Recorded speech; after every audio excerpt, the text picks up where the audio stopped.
সমবায় সমিতির নির্বাচনে বিনা প্রতিদ্বন্দ্বিতায় জয়লাভ তৃণমূল কংগ্রেসের। সমবায় সমিতির নির্বাচনে পূর্ব বর্ধমান জেলার খণ্ডঘোষ ব্লকে একচেটিয়া সাফল্য অর্জন করল তৃণমূল কংগ্রেস। একের পর এক সমবায় কেন্দ্রে বিনা প্রতিদ্বন্দ্বিতায় জয়লাভ করে রাজ্যের শাসক দল। সোমবার খণ্ডঘোষ ব্লকের বেশ কয়েকটি সমবায় সমিতিতে নতুন বোর্ড অফ ডিরেক্টর ও অফিস বেয়ারার গঠনের মাধ্যমে এই বিজয়ের আনুষ্ঠানিক ঘোষণা করা হয়। তৃণমূল কংগ্রেসের এই জয়ের ফলে ব্লক জুড়ে ব্যাপক উৎসাহ উদ্দীপনা লক্ষ্য করা গেছে।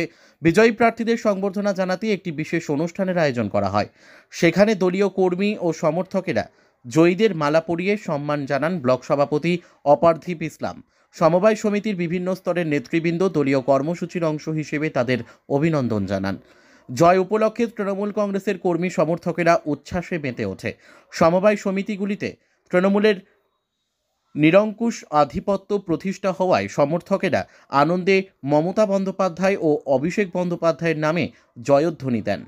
খণ্ডঘোষ ব্লক সভাপতি মোহাম্মদ অপার্থিব ইসলাম জানান, এই জয় প্রমাণ করে জনগণের আস্থা তৃণমূল কংগ্রেসের প্রতি অটুট ও মুখ্যমন্ত্রী মমতা বন্দ্যোপাধ্যায়ের উন্নয়নমূলক কাজের জন্যই এই ধরনের একতরফা জয় সম্ভব হয়েছে। সমতায় সমিতিগুলির এই সাফল্যের পর পঞ্চায়েত সমিতির সভাপতি মীর শফিকুল ইসলাম জানান, সমবায় ব্যবস্থাকে আরও শক্তিশালী ও স্বচ্ছ করে তোলার জন্য তারা আরও কাজ করবেন। তৃণমূল কংগ্রেসের শিক্ষক নেতা বিশ্বনাথ রায় বলেন, এই জয় আমাদের দায়িত্ব আরও বাড়িয়ে দিয়েছে। আমরা গ্রামীণ অর্থনীতির ভিত্তি শক্তিশালী করতে সমবায় ব্যবস্থাকে উন্নত করার লক্ষ্য নিয়েছি।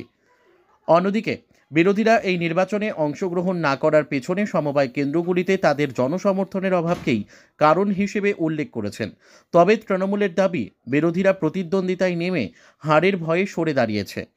এই জয় তৃণমূল কংগ্রেসের সংগঠনের শক্তি এবং এলাকায় তাদের সাংগঠনিক ক্ষমতার প্রকাশ বলে মনে করছেন রাজনৈতিক বিশ্লেষকেরা। গ্রামাঞ্চলে দলের শক্তি বাড়ানোর ক্ষেত্রে সমবায় সমিতির এই বিজয় একটি বড় পদক্ষেপ বলেই মত প্রকাশ করেছেন স্থানীয় নেতৃত্ব। ব্যুরো রিপোর্ট, আমাদের টিভি।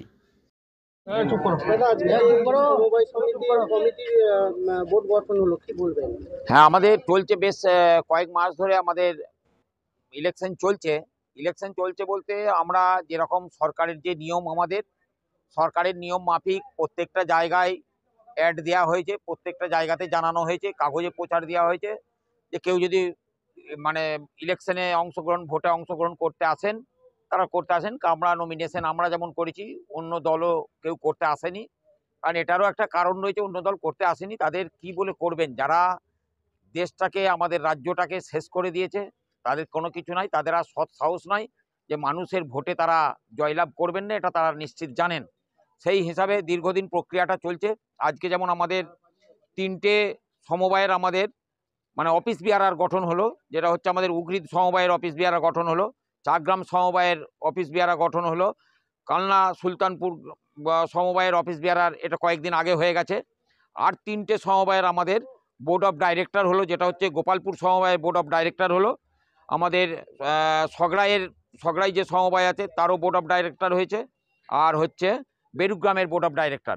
মোট আমাদের এই তিনটে 6টা হলো, আর কয়েকটা বাকি রয়েছে, আর কয়েকটা প্রক্রিয়ার মধ্যে রয়েছে।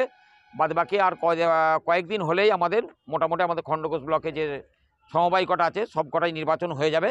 আমরা চাইছি যে প্রত্যেকটা দল থেকে এসে তারা আজকে এই জায়গায় অংশগ্রহণ করুন, কিন্তু তাদের একটা ভয় যে মানুষের কাছে কি নিয়ে তারা বলবেন। তারা অনেক সময় বাংলার মানুষ তাদেরকে দিয়েছেন, মানুষের জন্য কিচ্ছু করতে পারেননি। আমাদের প্রিয় মুখ্যমন্ত্রী, আমাদের প্রিয় নেত্রী, আমাদের প্রিয় নেতা অভিষেক বন্দ্যোপাধ্যায় এবং মাননীয়া মমতা বন্দ্যোপাধ্যায়, তিনি যেভাবে মানুষের সঙ্গে রয়েছেন, মানুষের পাশে আছেন, প্রতিনিয়ত আজকে যেভাবে সাধারণ মানুষের কথা চিন্তা করছেন, কৃষকদের কথা চিন্তা করছেন, মা বোনেদের কথা চিন্তা করছেন, ছাত্রছাত্রীদের কথা চিন্তা করছেন, সেই জন্য কোনো দলকেই দেখা পাওয়া যাচ্ছে না। শুধু আমাদের প্রক্রিয়াটা চলছে। আজকে সময় দিচ্ছেন, পূর্ণ যেরকমভাবে সময় আছে যেখানে যতদিন, সেটাই দিচ্ছেন আমাদের সমবায় দপ্তর, কিন্তু কেউই আসছে না। তার জন্য আমরা দায়ী নই। দেখুন, বিরোধী শূন্য তো এমনি, দেখুন না, বিধানসভাও আপনার বিরোধী শূন্য হয়ে রয়েছে, লোকসভাও এখান থেকে বিরোধী শূন্য হয়ে রয়েছে। আমরা কি জবাব দেবো? বাংলার মানুষ জবাব দিচ্ছেন, আমাদের জবাব দেওয়ার কোনো জায়গায় নেই। বাংলার মানুষ বারে বারে জবাব দিচ্ছেন, নির্লজ্জ বেহায়ার মতো তারা সেই আজে বাজে কথা বলেই যাচ্ছেন, তারা বলেই যাবেন। বাংলার মানুষ আমাদের প্রিয় নেত্রী, বিশ্বজয়ী নেত্রী মাননীয়া মমতা বন্দ্যোপাধ্যায় এবং সকলের প্রিয় দিদি, তাকেই বাংলার মানুষ বারে বারে বাছাই করে নিচ্ছেন। এবং 2026 সালেও দেখবেন 250+ আমাদের সিট নিয়ে আবারও চতুর্থবারের জন্যে সেখানে আমাদের মুখ্যমন্ত্রী আমাদের দল থেকেই ঘোষণা মানে হবেন, এটা নিশ্চিত। বাংলার মানুষ সেটা বলছেন, আমরা বলার কেউ নাই, বাংলার মানুষ বিচার করছেন, বাংলার মানুষ বলছেন।